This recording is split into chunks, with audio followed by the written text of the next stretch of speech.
Bien, volvemos a retomar respecto de lo que significa pasar niveles. Entonces, teniendo una referencia de un piso, se marca, se marca y hay que proyectarla en el resto de la obra.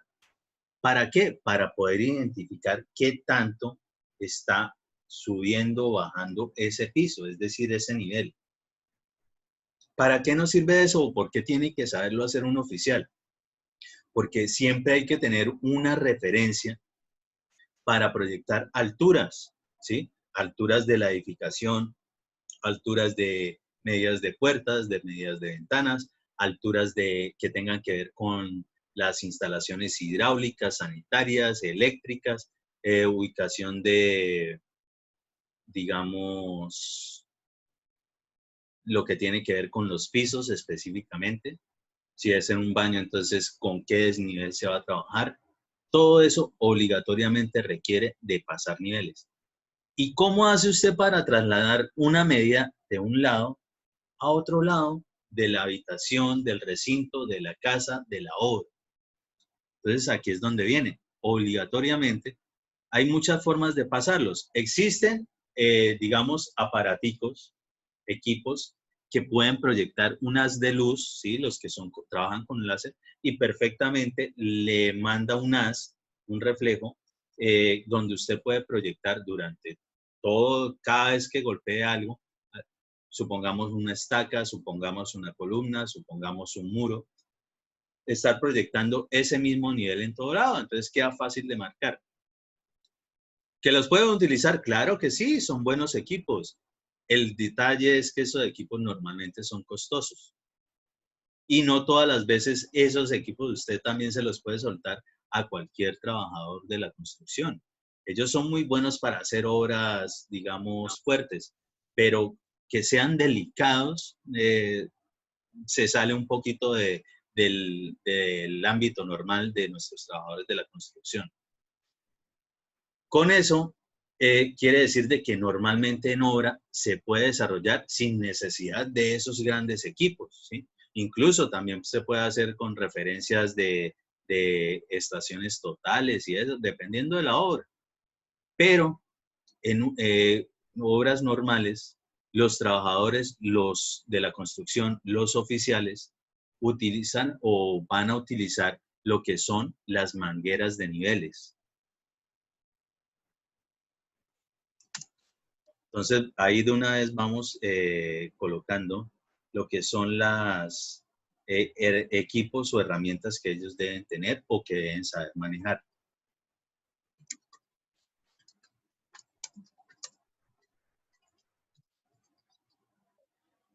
Entonces, ¿qué es una manguera de niveles? Es una manguera solamente que el diámetro es pequeño, cosa tal de que para llenarse de agua, al llenarse de agua, si usted coloca el nivel del agua en un lado, al final de la manguera, usted debe mantenerse el mismo nivel. ¿Por qué?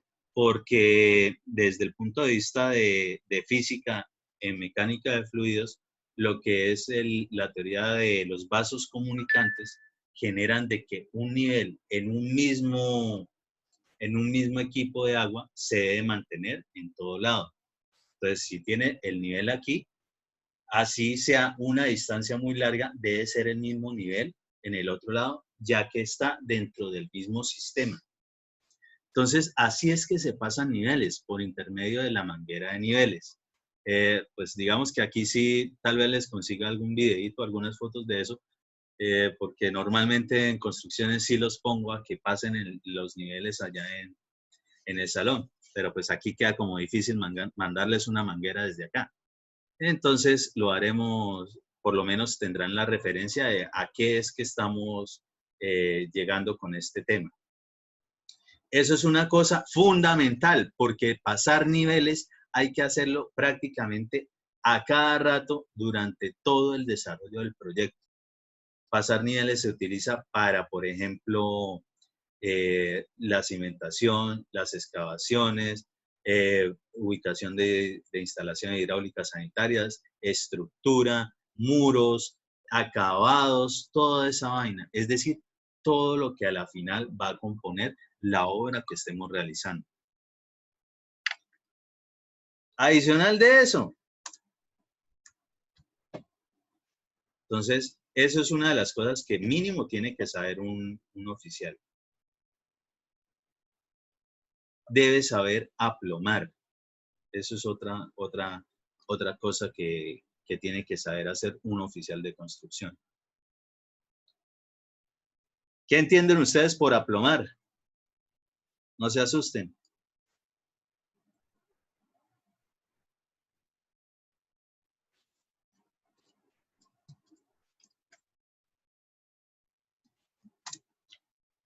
¿Alguien ha escuchado ese término alguna vez? Sí, no es para medir que no haya las paredes, nos dijo en programación. Es para medir la las verticalidad, paredes. ¿no?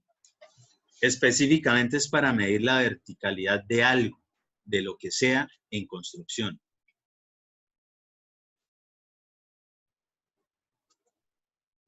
Prácticamente es como para ver si está bien verticalmente, ¿no?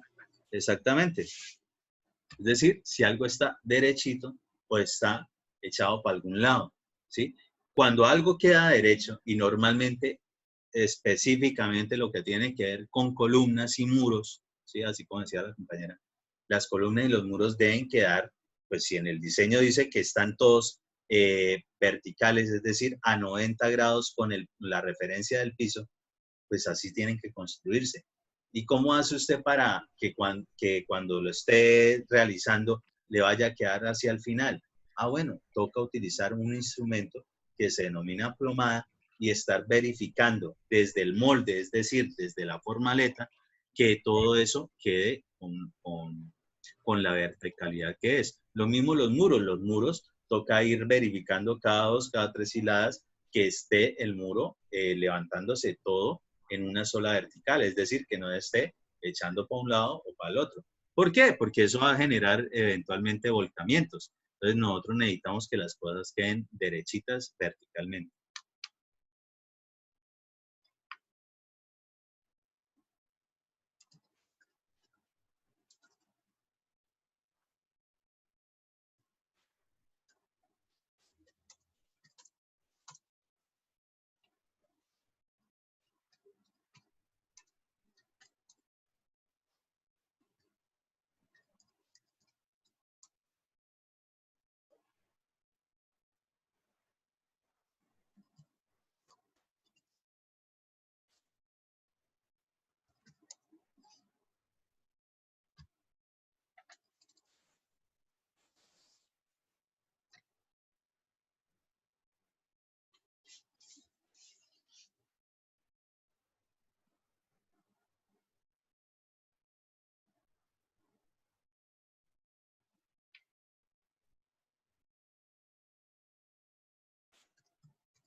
Ok, y para él se utiliza un instrumento específico. Y ahí se los nombré, ya se los voy a mostrar acá.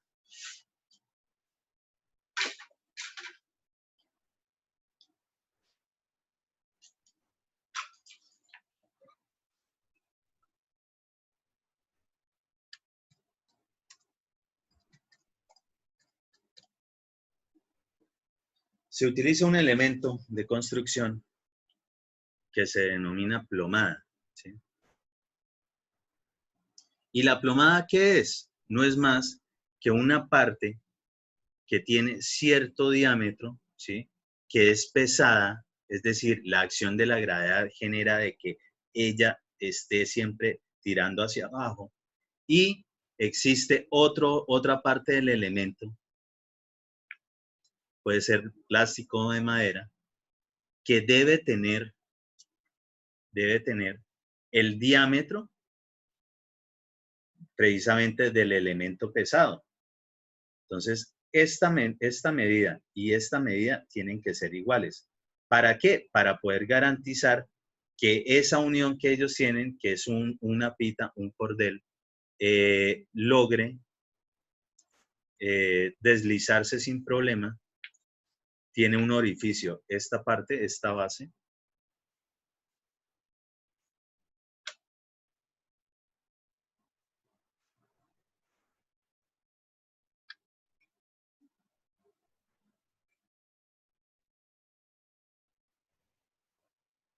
¿Sí? Él se puede deslizar. ¿Y qué es lo que se hace? Que si usted coloca esto respecto de alguna referencia, ya sea una columna, una viga, pues se supone que esa misma distancia se debe mantener si la verticalidad se presenta, es decir, que está aplomado. Si esto está echado para acá, ¿qué pasa? Miren, este elemento va a estar totalmente pegado. Esto debe intentar que quede más o menos, una mínima distancia para que siga, digamos, teniendo la referencia de la base, pero que no se nos pegue absolutamente al elemento que estamos verificando.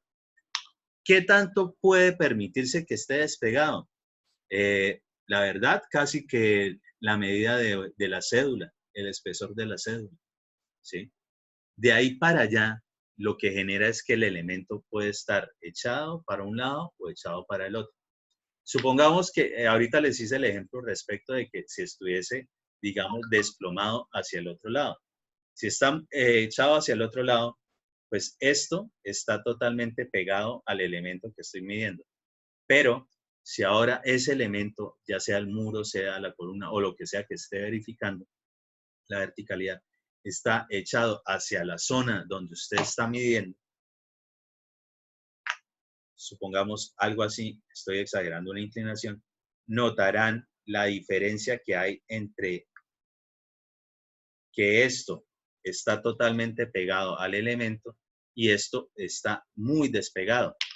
Se supone que prácticamente debería estar en la misma posición, ¿sí? Eso es lo que me genera la verticalidad. Y esto pues tiene un orificio para poder deslizar, ¿sí?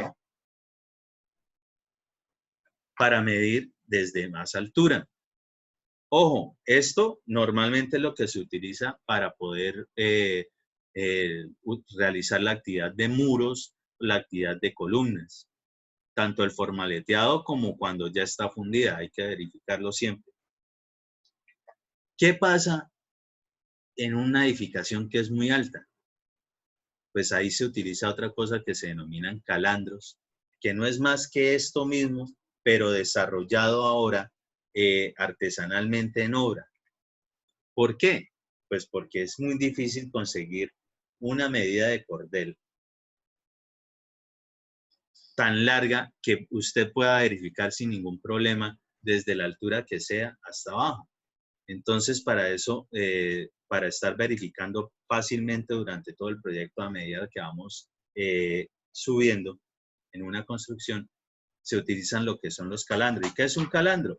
Normalmente utilizan cilindros de concreto o bloques, algo que sea pesado, lo amarran con alambre y de ese alambre, como ahora necesita mayor resistencia, entonces prácticamente generan una especie de plomada, donde tendrá obligatoriamente que tener alguna base con la medida de esos bloques o de esos ladrillos o de esos cilindros de concreto para poder verificar esa misma altura, pues ahora en distancias mayores. De eso yo les voy a agregar algunas fotografías específicamente para que vean cómo es un calandro en una obra normal.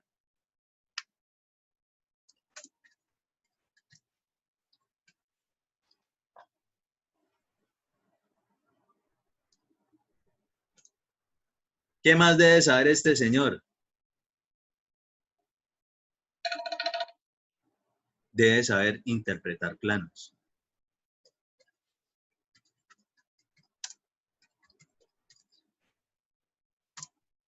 Debe saber tomar medidas.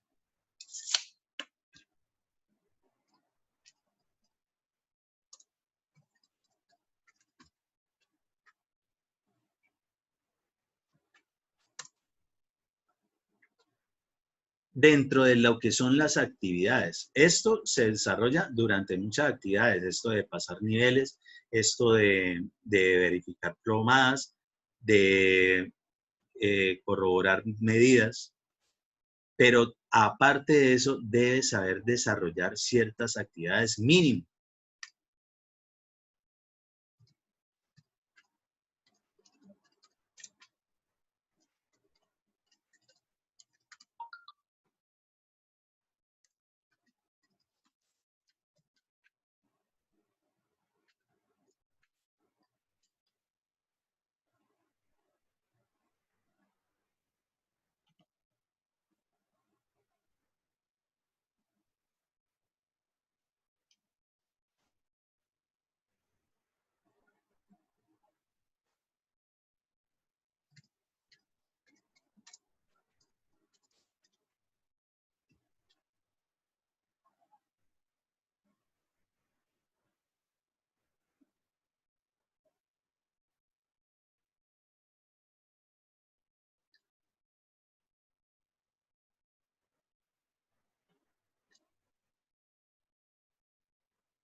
Debe saber levantar muros, es decir, desarrollar una actividad tal que un muro, que es elemento, puede estar desarrollado con bloques, con ladrillos, ¿sí? Quede levantado verticalmente y horizontalmente con las medidas que especifiquen los planos de diseño, ¿sí? Sabe realizar la actividad, es decir, él sabe que requiere de una mezcla para un mortero de pega, que requiere ubicar de cierta forma los ladrillos, bloques o demás elementos que conforman el muro, debe saber verificar plomadas para poderlo desarrollar, debe saber pasar niveles para poder generar algo que se denomina hiladas. Todos esos temas y términos que estamos hablando o que yo les estoy comentando, los vamos a aprender muy bien en cada una de las actividades que vamos a estar ya específicamente dentro de esta. Hasta ahora estamos nada más con lo mínimo que deben saber los que deben ejecutar esas labores.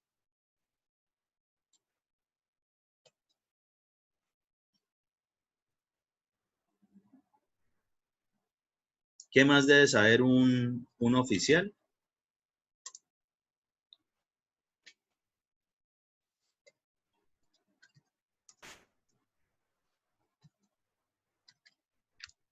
Debe saber fundir concreto, fijo.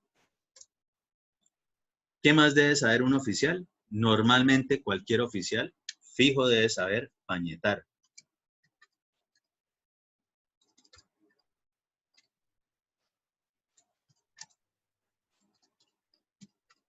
En algunas zonas del país le denominan friso, entonces frizar. Frizar o pañetar, hacer frisos o hacer pañetes es exactamente lo mismo. ¿Qué es eso? Para los que no tienen ni la más remota idea, es un recubrimiento con una mezcla de mortero, es decir, a base de cemento, arena, agua y eventualmente aditivos, que recubre un muro, ¿sí? Un muro no importa de lo que se haya realizado. ¿Para qué? Para que quede con ese recubrimiento, proteja lo que es el material con el que se levantó el muro y adicional de eso, que eh, pueda aguantar o se le pueda colocar encima de ese recubrimiento de pañete o friso otros elementos que den un acabado desde el punto de vista estético bonito, ¿sí? Agradable.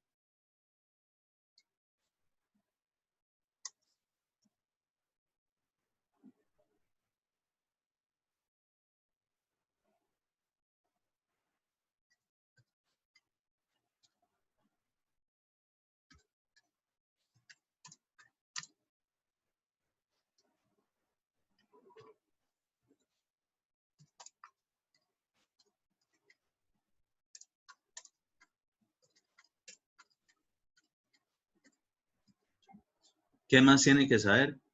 Identificar, figurar y armar refuerzos. ¿Refuerzos de qué? Entonces, más bien hablemos de acero de refuerzo.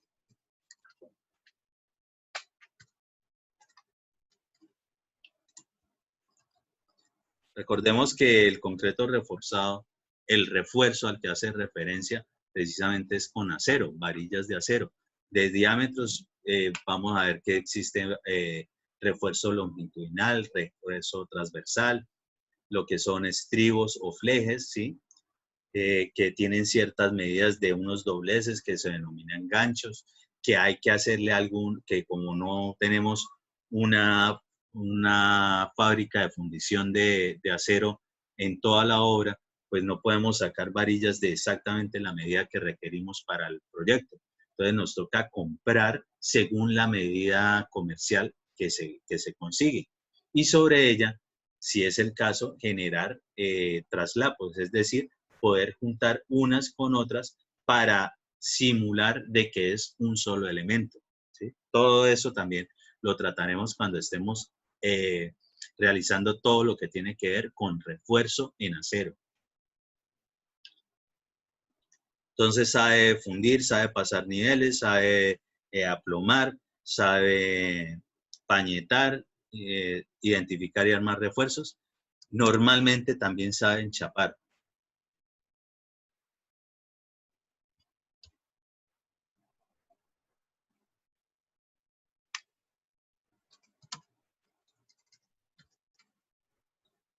¿Todos entienden ese término? ¿Qué significa enchapar?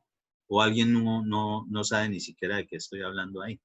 Perfectamente pueden decirlo porque pues, se supone que hasta ahora es que de verdad están empezando a ingresar en la línea de construcciones.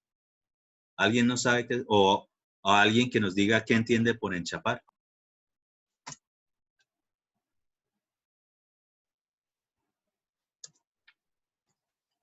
¿Qué pasó? ¿Se durmieron?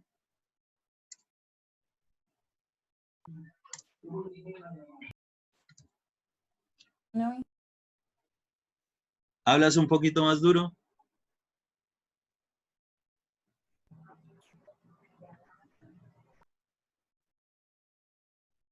O ahí por el chat. ¿Qué entiende alguien por enchapar? ¿O es un término? Pues ahí sería cuando uno pone la tableta o algo así, ¿no?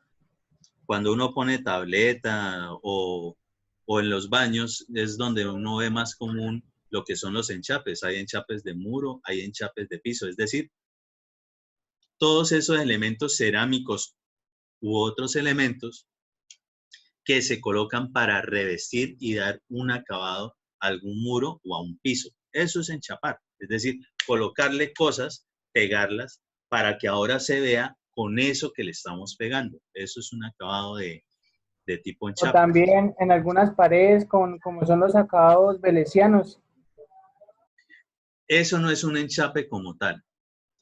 Específicamente a lo que Dixon está haciendo referencia del veneciano, el veneciano es un tipo de acabado para muros, pero es con un material que simplemente se recubre a eso, no se le pega, ¿sí? Es una especie de pintura con cierta mezcla para generar un acabado de muro más bonito que una simple pintura. En cambio, el enchapado es colocarle cosas, ¿sí? Piezas que recubran algo.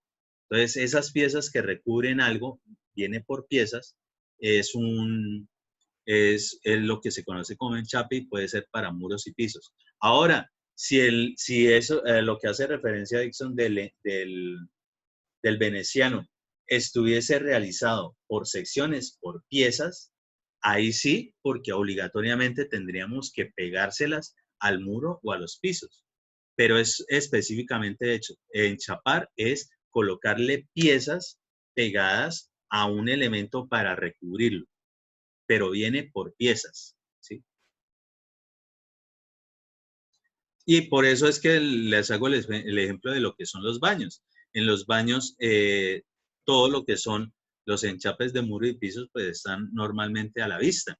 Entonces, por eso es que vienen, quiero que esto sea más grande, más pequeño. Vienen de muchas medidas comerciales, de mucha, dependiendo de los acabados y los costos que le quieran invertir, pues serán algunos más rugosos, algunos naturales, algunos más limpios, algunos más vitrificados. Todo eso respecto de los enchapes, pues es lo que ellos deben saber es cómo se instalan, cómo se colocan allí. No realizar un enchape como tal, sino con esas piezas, cómo se debe recubrir tanto un muro como un piso. Es eso. Y en general, un oficial tiene idea prácticamente de todo. Normalmente también saben de instalaciones hidráulicas, sanitarias y eléctricas, por lo menos lo básico. Y ya les hago referencia porque al menos algo.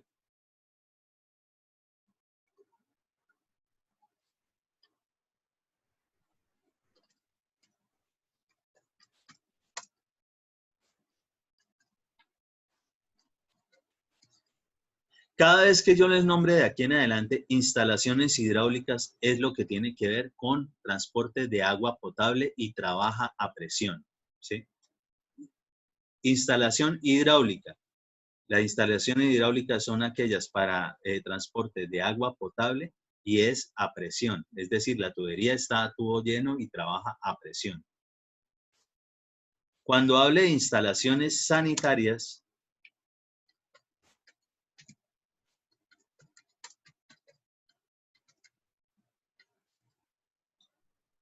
y de aguas lluvias,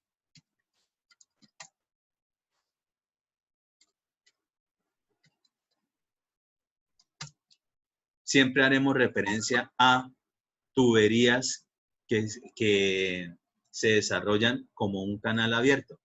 Es decir, que nunca van a estar a tubo lleno, que siempre va a haber dentro de la tubería, y esto es un ejemplo típico de una tubería de sanitaria y de aguas lluvias, el agua no va a llenar todo el tubo, sino apenas una parte. Y la otra parte, pues, ¿qué será? Aire. Entonces, trabaja como un canal abierto, que es exactamente eso, donde en la superficie está un nivel freático, es decir, que la presión atmosférica que se encuentra allí es cero, ¿sí?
Ojo, ¿por qué les pongo ahí en general instalaciones hidráulicas, instalaciones sanitarias, instalaciones eléctricas, de gas y demás? Porque resulta y acontece que en nuestras construcciones nosotros también vamos a tener oficiales especializados. Es decir, que es aquellos que se dedican solo, por ejemplo, a realizar enchapes, aquellos que se dedican solo y exclusivamente a acabados, a pintura, aquellos que se dedican única y exclusivamente a instalaciones hidráulicas y sanitarias, aquellos que se dedican solamente a gas. Pero un oficial en general, el que siempre va a estar metido en la obra, básico, en general, sabe a qué hace referencia a eso, es decir, sabe qué accesorios se utilizan en cada cosa, los sabe identificar, incluso los sabe pegar, ¿sí? Los sabe instalar. ¿Puede ser que se especialice en una sola de esas? Claro que sí. Y entonces, por eso en nuestras obras, lo que tiene que ver con instalaciones, uno normalmente contrata o ingresa a la obra gente que solo realiza eso. Se supone que si solo se han especializado en alguna cosa, quiere decir que lo hacen mucho mejor y mucho más rápido que el resto. ¿Sí? Tal cual, es eso simplemente. Pero un oficial debe entender de todos esos temas. Es decir, que no llegó el plomero, pero tenemos un oficial ahí y uno sabe de planos y demás, perfectamente esa instalación se puede desarrollar. Más o menos ahí podría entenderse qué es un oficial. Y ahora, la palabra maestro. Maestro, pues con la flechita, es el rango más grande. ¿Sí? Es el rango más grande. Pues, ¿qué será? ¿Ustedes qué entienden ahora, viendo qué es un ayudante, qué es un oficial? Ahora, ¿qué será un maestro? Por favor, hablen. Pues, según tengo entendido, el maestro y el oficial poseen casi los mismos conocimientos, ¿sí? Solo que el maestro tiene la capacidad de, pues, sabe manejar el personal, mientras que el oficial no. Ujú. Sí, como tal capacidad de El dirigir. maestro posee muchísima más experiencia, ¿sí? Y sabe manejar personal, claro que sí. El oficial normalmente también sabe algo de manejo de personal, pero solo de sus cuadrillas, es decir, de los que trabajan directamente con él. En cambio, un maestro puede estar pendiente de todas las labores. ¿Por qué? Porque las domina. Entonces, un maestro, por experiencia, muchísima más experiencia, domina todo lo que medio debe saber un oficial.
Entonces, un maestro domina el arte de la construcción en general, ¿sí?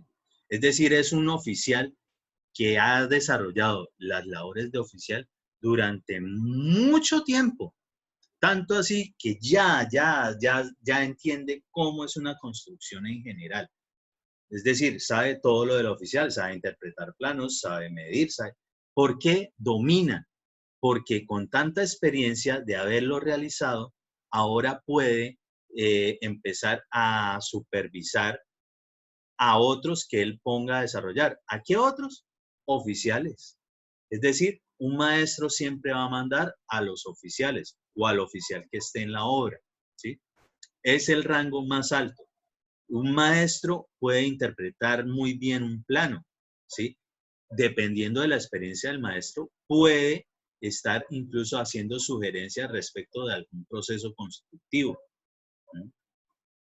Ojo, esto necesito que lo entiendan muy bien. No porque alguien diga que es maestro, que es oficial, quiere decir de que sea así. Entonces, ¿ustedes cómo van a saber de verdad identificarlos?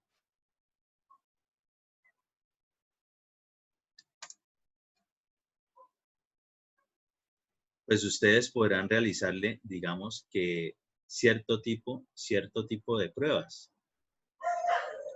¿Qué tipo de pruebas? Fácilmente ustedes ya pueden identificar cuando empiecen a desarrollar a entender todos los procesos constructivos.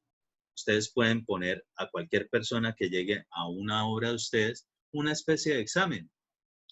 Dígame usted qué necesita para enchapar un baño, el muro de un baño, y él le va a decir todos los materiales, todas las herramientas, todos los equipos y el proceso de cómo se realiza.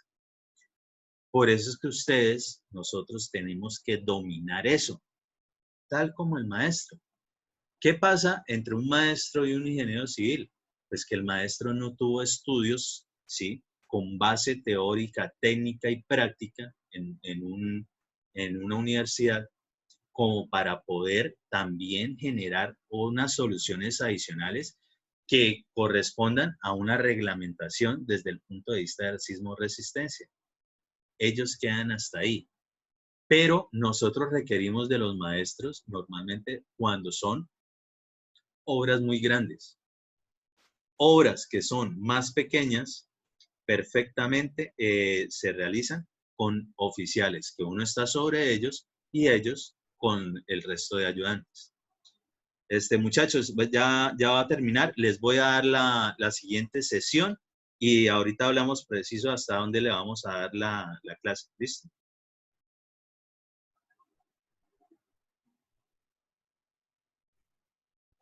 Bueno, bro.